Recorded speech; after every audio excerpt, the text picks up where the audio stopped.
ومن هو الآية الكبرى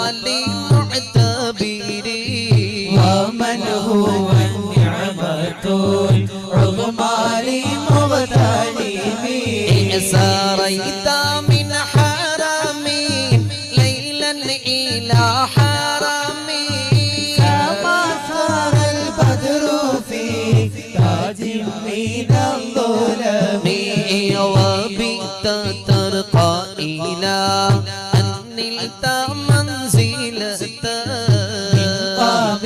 قوسين لم تدرك ولم ترمي وقدمتك جميع الأنبياء بها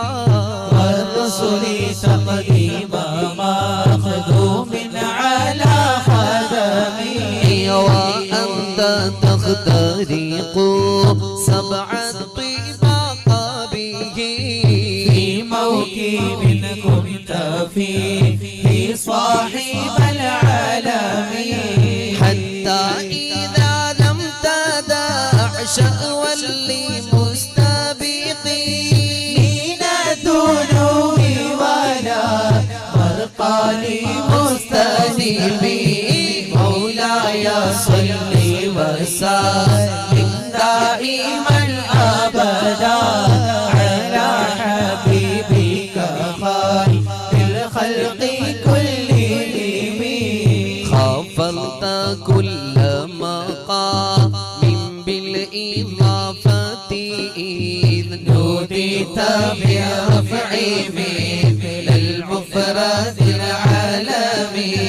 كيما تفوز بوصل أي مستترين عن العيون واسيس من أي مكتتم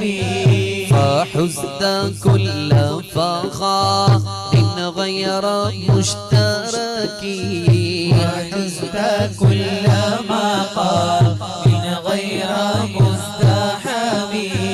وجل مقدار ما وليت من رتبي وعز إدراك ما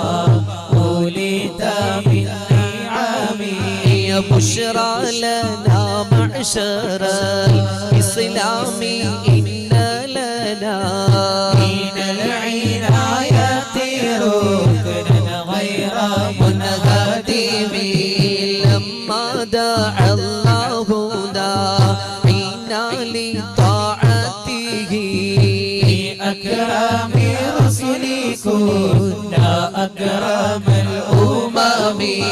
مولاي صل وسلم دائما أبدا